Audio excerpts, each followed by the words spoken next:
এই ২০ মিনিট আগে কালবৈশাখীতে তাণ্ডব চালিয়ে গেল।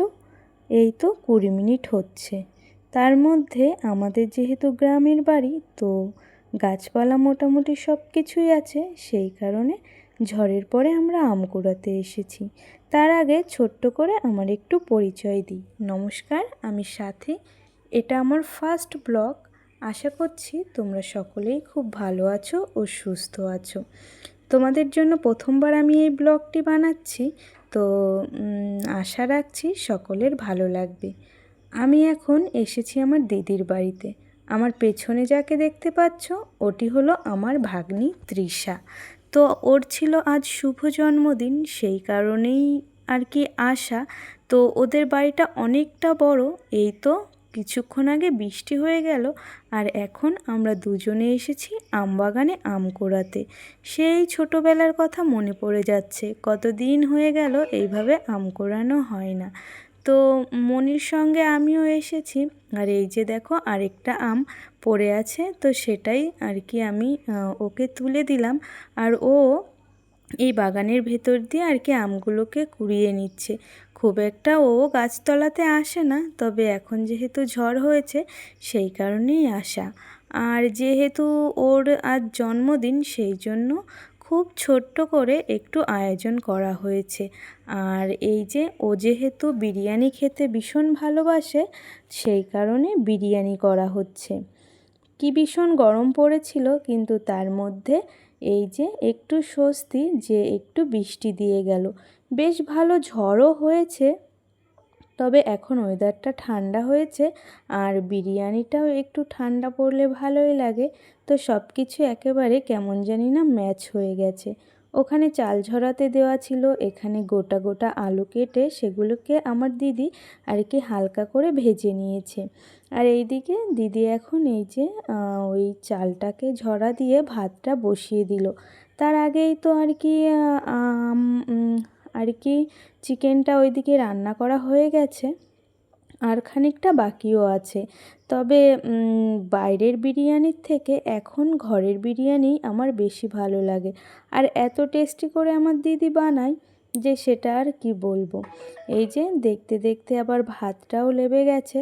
তবে চারিদিকটা একটু অগোছালো হয়ে গেছে, যেহেতু একা হাতে সমস্তটা করছে। আমিও বাদবাকি কিছু গুছিয়ে দিয়েছিলাম। তো যাই হোক, চারিদিকটা একটু সকলে অ্যাভয়েড করো। আর এই যে এখন ভাতটা নেমেই গেছে, এখন বিরিয়ানির লেয়ারিংয়ের পালা চলছে। আসলে ও তো ছোট, ওর এই স্পেশাল দিনটাকে একটু আর কি ভালো করে স্পেশাল ফিল করানোর জন্যই কাছের বলতে আমিই এসেছি। আরও আমার ওর দাদাদের আসার কথা ছিল, তারা আর আসতে পারেনি। আর এই দিক থেকেও তেমন কেউ আর কি ওর নেই, তবে এই বাড়ি থেকেও যে দুজন আসার কথা ছিল তারাও এই বৃষ্টির কারণে আর আসতে পারেনি। তবে দেখো, এই যে কথা বলতে বলতে বিরিয়ানির লেয়ারিংটা বেশ অনেকটাই হয়ে গিয়েছে। আর চিকেনটাও এত ভালো রান্না হয়েছিল, আর একটু হালকা আর কি গ্রেভি টাইপের রাখা হয়েছে। ওইটা বিরিয়ানির সঙ্গে আর কি খেতে সকলেই আমরা পছন্দ করি, সেই কারণে। যাই হোক, ওইদিকে বিরিয়ানি তৈরি করা হয়ে গিয়েছে। আর এখন এই যে বিকাল বলতে ওই ৫টা, সাড়ে ৫টার কাছাকাছি বাজে। আমাদের সব কিছুই গোছানো হয়ে গেছে। আর বৃষ্টির পরে দেখো চারিদিকটা আরও কি সুন্দর সবুজ হয়ে আছে, আর দেখতেও বেশ ভালো লাগছে। চলুন আরও একজনের সঙ্গে পরিচয় করাই। এই হলো আমার ছোট ভাগ্নি নেহা। ওর সারাদিন দুষ্টুমি লেগেই থাকে। এই বয়সে যেটা আর কি সব বাচ্চাদেরই চলে, ঠিক তেমনি। এইদিকে এত সুন্দর দোপাটি ফুল ফুটেছে যে চোখ ফেরানো যাচ্ছে না। আর ফুলের কালারটাও এত ভালো যে চোখে টানছে। একটু বাড়িতে ডেকোরেশন করব, সেই কারণে আমি আর এই যে তৃষা দুজনে মিলে গাছ থেকে কিছু ফুল তুলে নিচ্ছি। আর ফুলটার কালারটা এত এত ভালো যে দেখলেই চোখটা জুড়িয়ে যাচ্ছে। গাছ ভর্তি করে দোপাটি ফুল ফুটে আছে।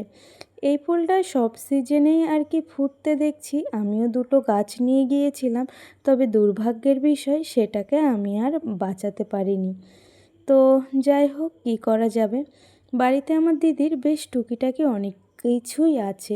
এই যে দেখো, এই যে পদ্ম পাতাতে আজ খাবে বলে একটা পদ্ম পাতাও ছিঁড়েছি। এর আগেও বেশ অনেক পদ্ম ফুল হয়েছে।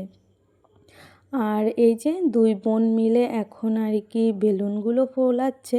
তো যেহেতু এখনও ছোট, একটু আর কি বেলুন আনা হয়েছিল।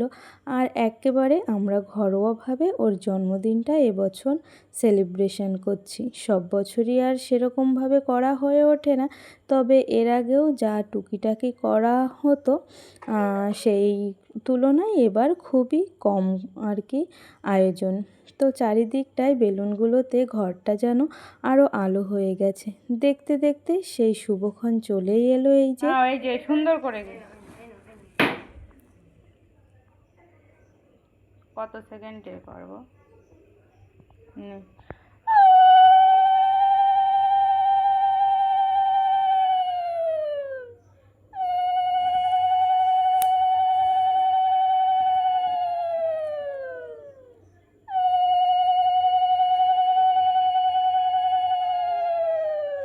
দিদি ওকে ওইদিকে আশীর্বাদ করছে। আর তোমরা যে যে আমার এই ব্লগটি দেখছো, আমার এই ছোট্ট ভাগ্নিটিকে তোমরাও ওকে প্রাণ ভরে আশীর্বাদ করো। ও যেন মানুষের মতন মানুষ হতে পারে, আর ওর ভবিষ্যৎটা যেন উজ্জ্বলময় হয়। মেয়ে বলে কোনো দিক থেকেই যেন ওকে দমিয়ে যেতে না হয়, এই এতটুকুই আর কি চাওয়া। আমিও একটু আশীর্বাদ করলাম আর ছোটোটাকে একটু আর কি পায়েস খাইয়ে দিলাম। সব শেষে এই যে আমরাও খেতে বসলাম। আর সব কিছু মিলিয়ে এতটুকুই ছিল ব্লগখানি। তোমাদের কেমন লাগলো সেটি অবশ্যই কমেন্ট করে জানিও। সকলে সুস্থ থেকো, ভালো থেকো। আবারও খুব শিগগিরই দেখা হচ্ছে একটি নতুন ব্লগের সঙ্গে। ততক্ষণের জন্য আসি।